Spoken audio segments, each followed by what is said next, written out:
जय हिंद साथियों, नमस्कार। कैसे हैं आप लोग? मैं उम्मीद करता हूँ आप लोग बहुत ही अच्छे होंगे, स्वस्थ होंगे, मस्त होंगे और अपने-अपने पढ़ाई में बिल्कुल व्यस्त होंगे। तो प्यारे बच्चों, आज का जो वीडियो है हम लोग का प्रश्नावली 7.1 क्वेश्चन नंबर 7 और 8 देखने वाले हैं। और पहले पिछले वाले वीडियो में इतना सारा प्यार सपोर्ट देने के लिए आप सभी को बहुत-बहुत दिल की गहराइयों से धन्यवाद। तो आइए क्लास को आइए स्टार्ट करते हैं। तो देखिए सवाल क्या है साथियों कि एक्स अक्ष पर वह बिंदु ज्ञात कीजिए जो 2, -5 और -2, 9 से समदूरस्थ है। समदूरस्थ का मतलब होता है समान दूरी पर है। ठीक है, कहने का मतलब हुआ, पहले एक बात आप समझ लीजिए कि एक्स अक्ष पर किसी बिंदु का मान कितना होता है। आपको पार्ट 1 में और पार्ट 2 में बहुत ही बेसिक तरीका से अच्छा से आपको बताए थे कि एक्स अक्ष पर ध्यान दीजिएगा, एक्स अक्ष पर किसी बिंदु के निर्देशांक किसी बिंदु के निर्देशांक क्या होता है। तो देखिए एक्स अक्ष पर है ना, तो एक्स अक्ष पर y का जो निर्देशांक होता है वो 0 होता है। आपका हो जाएगा x, 0, यानी एक्स अक्ष पर जो y का मान होता है वो 0 होता है। यदि वही यहाँ पे सवाल अगर लिखा रहता कि y अक्ष, तो y अक्ष पर किसी बिंदु के निर्देशांक क्या होगा। देखिए y अक्ष पर है ना, देखिए जिस अक्ष पर पूछेगा उसका मान तो कुछ ना कुछ होगा, लेकिन आपका जो अपोजिट वाला जो मान होगा यानी y जो x जो बच गया वो 0 हो जाएगा। जैसे कि x अक्ष पर y का मान 0, तो y अक्ष पर तो x का मान 0। बात समझ में आया। यदि पूछेगा कि x अक्ष पर किसी बिंदु का मान कितना होता है, तो y का मान 0 हो जाएगा, यानी x, 0 हो जाएगा। और y अक्ष पर किसी बिंदु का मान क्या होता है, y अक्ष पर तो x का वैल्यू 0, y का वैल्यू कुछ ना कुछ रहेगा, जैसे y हम लिख दिए। बात समझ में आ गया। यहाँ सवाल क्या है कि x अक्ष पर वह बिंदु ज्ञात कीजिए। x अक्ष पर देखिए ई पूछा गया x अक्ष पर, तो x अक्ष पर बिंदु का मान क्या होगा आपका x, 0 हो जाएगा। ठीक है, चलिए इसको हम मिटा देते हैं, बस आपको समझाए थोड़ा सा। हम्म,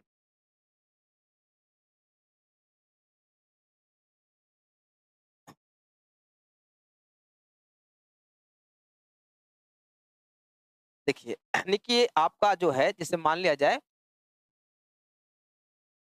ए रहा कोई आपका रेखाखंड,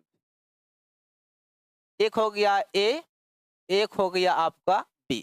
चलिए आपका ए को बोलेंगे 2, -5 और बी हो जाएगा -2, 9 हो जाएगा। ठीक है, तो देखिए यह जो है एक्स अक्ष पर बिंदु जो है, ठीक जो है ना समदूरस्थ है। समदूरस्थ का मतलब हुआ समान दूरी पर है, यानी कि यहाँ पर आपका एक्स अक्ष है, यानी जितना दूरी इधर से है उतनी दूरी आपका इधर से समदूरस्थ पर है।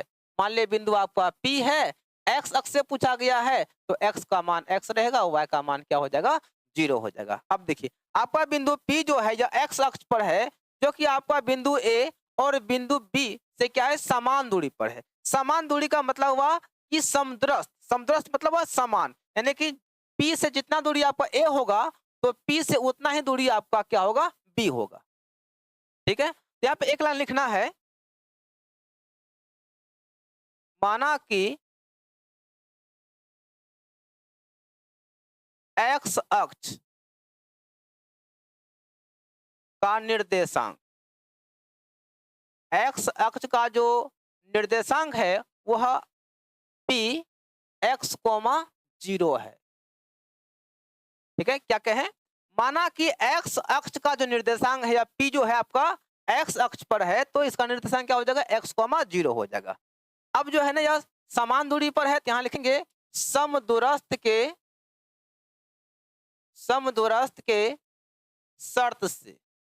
तो समदूरस्थ का शर्त क्या होता है बच्चा जी, समदूरस्थ का शर्त होता है समान दूरी, यानी कि आपका A से P जितना दूरी होगा वही आपका B से P होगा, P से क्या होगा P होगा। यही आपका क्या हुआ समदूरस्थ, मतलब समान दूरी पर आपका होगा। क्लियर, ध्यान देंगे। अब A से P दूरी सूत्र लगा दीजिए, दूरी है A से P, तो आपका हो जाएगा 2 में घटेगा x, यानी कि x1 - x2 हो जाएगा, स्क्वायर हो गया। प्लस y1 माइनस y2, तो y1 आपका हो गया -5, y2 हो गया 0, इसका हो गया स्क्वायर बराबर। अब आते हैं पी पी से बी पे चलते हैं, ठीक है ना। तो देखिए ध्यान से, पहला में घटेगा पहला, आप चाहे तो x में घटाइए 2 या 2 में घटाइए x, बात एक ही होगा। इधर से घटा देते हैं, x में घटेगा 2 -2, देखिए x में घट गया माइनस का 2, अब प्लस 0 में घटेगा 9, 0 में -9। बड़ा ही सिंपल सवाल है, एकदम हौला सवाल है जी। हाँ देखिए, तो माइनस एक्स का स्क्वायर है प्लस, देखिए -5 -0, तो प्यारे बच्चा जी आपका हो जाएगा -5 होगा, और -5 का स्क्वायर क्या हो जाएगा, प्लस का 25 हो जाएगा। अब यहाँ देखिए ध्यान, यहाँ हो गया x माइनस माइनस हो जाएगा +2, इसका हो जाएगा होल स्क्वायर प्लस, देखिए यहाँ तो आपका -9 होगा, और -9 का स्क्वायर क्या हो जाएगा 81, 9 नाम में 81। अब क्या करेंगे, यहाँ से रूट को हटाएंगे, तो रूट को हटाने का नियम क्या है, आप चाहे तो ऐसे भी रूट रूट काट सकते हैं, जो कि सही है, मतलब उतना सही नहीं है। आपको यहाँ पे एक लाइन लिखना पड़ेगा, क्या लिखेंगे, यहाँ लिखना पड़ेगा कि दोनों ओर वर्ग करने पर जब वर्ग करेंगे, इधर भी आपका स्क्वायर करेंगे, इधर भी आपका स्क्वायर करेंगे, स्क्वायर से रूट खत्म हो जाएगा। तो ऐसा कॉन्सेप्ट समझिए, आखिर यह खत्म कैसे होता है रूट। यहाँ देखिए, जैसे मान लिया जाए कि यह x है, रूट x है, जब हम इसका स्क्वायर करेंगे बच्चा जी, यह खत्म कैसे होता है पहले समझ लीजिए। यहाँ देखिए x है, और रूट का मान हाफ होता है, 1/2 होता है, ऊपर से क्या है स्क्वायर है, और आप क्लास 8 में पढ़े हैं कि पावर का पावर रहे तो पावर आपस में क्या होता है, गुना हो जाता है। तो x 1/2 गुना हो जाएगा आपका 2, कोना कोनी खत्म हो गया, तो x का पावर कितना बचा, 1 बराबर क्या हुआ, x हुआ। तो इसलिए हम लोग क्या बोलते हैं, जब रूट पर स्क्वायर करते हैं, वर्ग करते हैं, तो आपका ई वाला खत्म हो जाएगा, तो क्या बचेगा, x बचेगा। कॉन्सेप्ट समझ में आ गया, या कैसे खत्म होता है, कोई पूछेगा तो आप बता दीजिएगा। हाँ, ऐसे खत्म करके दिखाना नहीं है, या क्लास 10 थोड़ा हाई लेवल का क्लास हो जाता है, तो इसलिए खाली क्या करना है, दोनों और वर्क करने पर, जब वर्क करेंगे तो आपका रूट क्या होता है, खत्म हो जाएगा। यानी कि ऐसे वर्क करेंगे ना, ऐसे वर्क करेंगे तो ई रूट खत्म हो जाएगा, यहाँ पर वर्क करेंगे तो ई रूट खत्म हो जाएगा। तो इतना नहीं करना, बस लिख दिया ना, काफी है, इतना लिख दिए तो प्यारे बच्चा जी आपका काफी हो जाएगा। चलिए, तो मैंने दोनों पट्टी क्या किया, वर्क किया, तो आपका रूट खत्म हो गया, तो क्या बचा, तो बच गया x 2 माइनस x का बच गया स्क्वायर प्लस 25 बराबर, इधर क्या बचा x +2 का होल स्क्वायर प्लस क्या है जी 81। अब क्या करेंगे, यहाँ पर a माइनस बी का होल स्क्वायर लगा देंगे, और यहाँ पर a प्लस बी का होल स्क्वायर लगा देंगे। क्लियर, यहाँ देखिए a माइनस बी का होल स्क्वायर, तो आपका हो जाएगा a square plus B square यानी कि x का स्क्वायर, और माइनस 2ab यानी 2 दूनी 4, सीधा कर देते हैं, 2 दूनी 4x कर देते हैं ना, 2ab प्लस 25। यहाँ देखिए a square plus B square plus 2ab 2 दूनी 4x प्लस 81, तो 2 का स्क्वायर 4 हो जाएगा, x स्क्वायर रहेगा माइनस 4x प्लस आपका हो जाएगा 25 बराबर x स्क्वायर प्लस 2 दूनी 4 प्लस 4x प्लस क्या हो जाएगा जी 81 हो जाएगा। अब थोड़ा यहाँ पे एक नजर, 1 मिनट 1 सेकंड यहाँ पे ध्यान दीजिएगा। देखिए x स्क्वायर यहाँ पर भी है और यहाँ पर भी है, जब इसको इधर लाएंगे प्लस से हो जाएगा माइनस में, ये पहले से प्लस में है तो घट जाएगा, तो आप यहाँ से ऐसे भी काट सकते हैं, क्योंकि जानते हैं ना ये प्लस से आके माइनस में घट जाएगा, x स्क्वायर में x स्क्वायर, तो यहाँ से हम घटा सकते हैं, काट सकते हैं। अब ये भी +4 है, ये भी +4 है, इधर आएगा तो हो जाएगा माइनस में, यहाँ से काट सकते हैं। यहाँ देखिए माइनस में 4 है, प्लस में 4 है, जब माइनस प्लस में रहेगा तो वो नहीं घटेगा, क्योंकि जब आप इसको इधर लाइएगा, ये माइनस में है तो ये भी आपका हो जाएगा माइनस में, -4 -8 हो जाएगा, इसलिए इसको नहीं घटाना है। ठीक, तो यहाँ पे क्या बच गया माइनस का 4x प्लस का बच गया 25 बराबर 4x प्लस 81। ऐसा करते हैं, इन सबको उधर लेके चले जाते हैं, क्योंकि यहाँ माइनस में है, उधर लेके चले जाएंगे तो प्लस में हो जाएगा, तो थोड़ा सा राहत मिल जाएगा, माइनस से छुटकारा मिल जाएगा। तो इधर आपका क्या है 25, 81 इधर लाएंगे, हो जाएगा माइनस में 81। इधर आपका 4x है, 4x को इधर भेजेंगे तो माइनस से हो जाएगा प्लस में 4x। तो बच्चा जी 4x हो जाएगा 8x, ठीक है ना। अब यहाँ देखिए, आहा माइनस में ही आ गया ना, तो 81 में घटेगा 25, बचेगा माइनस में। तो 7 4 11 में गया तो हो जाएगा 6 है, 6 5 11 6, और 7 में गया 2 हो जाएगा 5, माइनस 56 हो जाएगा। तो 8 एकम 8, 8 सत्ती 56। तो इसलिए x का मान कितना आ जाएगा जी, -7 आ जाएगा। क्या आ गया। अब हमें निकालना था कि इस बिंदु का निर्देशांक निकालना है ना। सवाल क्या है कि x अक्ष पर वह बिंदु ज्ञात कीजिए जो इतना इतना से क्या है, समदूरस्थ है। क्या लिखेंगे, अतः x अक्ष पर स्थित बिंदु P क्या क्या है, x को मान 0 है तो x का मान कितना आ गया, -7, फिर 0 तो है ही, इतना है।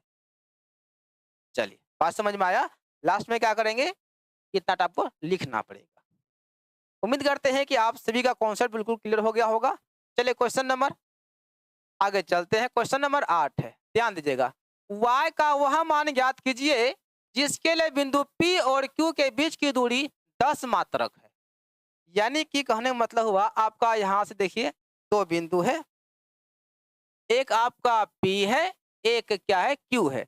P का निर्देशांक है 2, -3 और Q है 10, y, ठीक है। और P से Q यहाँ तक का जो डिस्टेंस है, जो दूरी है, वह दिया गया है 10 मात्रक। बात समझ में आया। P से Q का जो बीच का दूरी है वह कितना है, 10 मात्रक दिया गया है। हमें निकालना है कि y का वैल्यू क्या होगा। माना कि P 2 - 3 एवं Q 10, y, दो बिंदुए हैं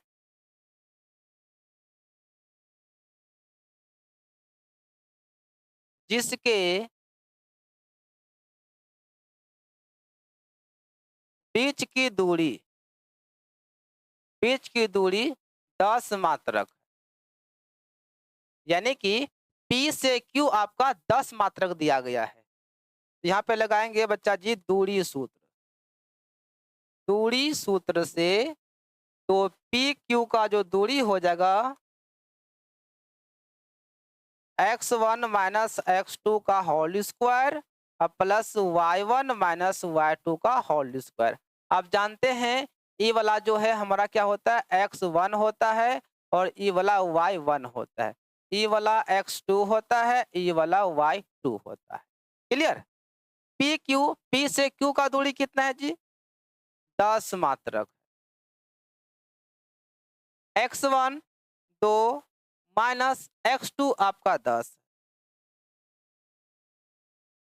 y1 - y2, y1 का मान माइनस का 3 माइनस y2 माइनस में है। चलिए इसका क्या हो जाएगा, स्क्वायर हो जाएगा। 10 बराबर, जहाँ घटेगा तो हो जाएगा -8 का स्क्वायर प्लस -3 माइनस y का होल स्क्वायर। अब देखिए क्या करेंगे, दोनों पट्टी जब हम वर्ग करेंगे तो इसका रूट खत्म हो जाएगा, इस पे वर्ग रह जाएगा। या आप ऐसे भी कर सकते हैं, रूट को जब इधर लाएंगे तो रूट क्या बन जाता है, स्क्वायर बन जाता है, यानी वर्ग बन जाता है। तो और एक लाइन लेकर चलेंगे आगे। 10 बराबर 8 का स्क्वायर हो जाएगा प्लस 88 64 हो जाएगा, अब प्लस आपका रहेगा -3 माइनस y का होल स्क्वायर। यहाँ पे लिखेंगे दोनों ओर वर्ग करने पर, दोनों ओर वर्ग करने पर जब वर्ग करेंगे तो आपका हो जाएगा 10 का वर्ग हो जाएगा। जब इसका वर्ग करेंगे ना बच्चा जी, इसका जब हम वर्ग करेंगे तो रूट खत्म हो जाएगा। अभी पहले आपको बताए थे क्वेश्चन नंबर 7 में कि जब वर्क करेंगे रूट का तो रूट क्या होता है, खत्म हो जाता है। तो समझिए खत्म हो गया, तो क्या बच्चा 64 प्लस -3 माइनस वाई का बच्चा होल स्क्वायर। तो 10 का स्क्वायर हो जाएगा 100, यहाँ पे 64। चाहे तो यहाँ पे आप स्क्वायर भी कर सकते हैं, a माइनस बी का होल स्क्वायर, या इसको रहने दीजिए। -3 माइनस वाई का होल स्क्वायर है, रहने दीजिए इसको। 100 इधर लाएंगे तो माइनस में हो जाएगा 64, बराबर बचेगा -3 माइनस वाई का होल स्क्वायर बचेगा। यहाँ घटेगा तो हो जाएगा आपका 36 बराबर -3 माइनस वाई का बच्चा होल स्क्वायर। ध्यान दीजिएगा। तो -3 माइनस वाई बराबर इधर क्या है, 36 है। जब स्क्वायर को भेजेंगे तो स्क्वायर क्या हो जाएगा, रूट हो जाएगा। प्लस और माइनस डबल चिन्ह लेकर आता है। जब भी आपका स्क्वायर हटेगा तो वह रूट बनेगा, तो डबल चिन्ह लेकर आता है, एक प्लस और एक माइनस लेकर आता है। इधर बच गया -3 माइनस वाई बराबर प्लस माइनस 6 6 36, 6 हो जाएगा बाहर। तो माइनस वाई बराबर क्या हो जाएगा, ये माइनस से हो जाएगा प्लस में, प्लस और माइनस क्या रहा 6। यहाँ देखिए ऐसा करते हैं क्योंकि यहाँ पे हम जो है ना, अगर y को पहले लेते हैं 3 को बाद में लेते हैं तो प्लस में होता तो इतना दिक्कत नहीं होता। लेकिन कोई बात नहीं है, यहाँ पर जो है ना आपका जो है ना माइनस कॉमन ले लेते हैं, ऐसे लेंगे माइनस कॉमन। जब माइनस कॉमन लेंगे तो y बचेगा प्लस, माइनस हो जाएगा प्लस। यहाँ पे देखिए यहाँ हो जाएगा माइनस, यहाँ प्लस माइनस,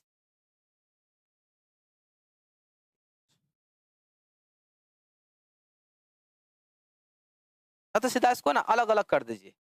यहाँ देखिए माइनस वाई बराबर देखिए 3 प्लस 6, फिर एक हो जाएगा आपका 3 माइनस 6, ऐसे हो जाएगा। बाद में माइनस को हम क्लियर कर लेंगे। यहाँ देखिए माइनस वाई है तो 6 3 9 हो जाएगा। फिर यहाँ पे ये वाई का ही तो मान है ना, माइनस कितना हो जाएगा 3, ये माइनस यहाँ पे माइनस था। बात समझ में आया नहीं आया, आपको समझाते, 1 मिनट रुक जाइए, तो फिर आप लोगों को दिक्कत हो जाएगा। यहाँ देखिए ऐसे करना है। यहाँ पे वाई का मान 2 है। यहाँ देखिए ये माइनस वाई जो है यहाँ पे 2 है, एक 3 प्लस 6 है, फिर जो है ना माइनस, वही माइनस वाई का ही मान है आपका क्या है 3 माइनस 6, एक बार प्लस में है एक बार माइनस में है। इसलिए इतना दिक्कत यहाँ पे हुआ हमको, क्योंकि यहाँ पे यदि हम लेते हैं ना तो वाई को पहले लेते हैं, 3 को लेते हैं बाद में, तो आपका प्लस में होता तो दिक्कत नहीं होता। तो माइनस वाई बराबर हो जाएगा 6 3 9। यहाँ देखिए माइनस वाई बराबर आपका हो जाएगा माइनस का 3, ये माइनस माइनस हो जाएगा प्लस, ये माइनस आ जाएगा इसमें, तो इसलिए y का मान क्या आ गया, माइनस का 9 आ गया, और यहाँ पर y का मान कितना आ गया, प्लस का 3 आ गया। तो यही आपका आंसर हो जाएगा। आप एक ही बार में लिख सकते हैं या इस तरह से अलग अलग भी लिख सकते हैं, कोई दिक्कत नहीं। आप लोग कोशिश कीजिएगा क्या यहाँ पर जो है ना पहले y2 का मान लिखेगा, फिर y1 का मान लिखेगा। आगे पीछे लिख सकते हैं, कोई दिक्कत नहीं, आपको पार्ट 1 में समझाए थे ना। y2 माइनस y1 में लिख सकते हैं। जब आप इसको पहले लिखेगा, इसको बाद में लिखेगा, तो आपका जो माइनस में है 3 आपका हो जाएगा प्लस में, और y भी आपका हो जाएगा प्लस, आसानी से बन जाएगा। ठीक है, फिर भी कोई दिक्कत नहीं है, बस यहीं पर दिक्कत है ना, दोनों को अलग अलग कर दीजिएगा, आपका मान निकल जाएगा, या आप यहाँ पे कॉमन भी ले सकते हैं। ठीक है, तो चलिए जी, तो आप लोग वीडियो के बारे में बताइएगा, वीडियो कैसा लगा। उम्मीद करते हैं आप लोग को अच्छा ही लगा होगा। तो चलिए अपना ख्याल रखिए, मिलेंगे अगले वीडियो में। जय हिंद, ऑल द बेस्ट।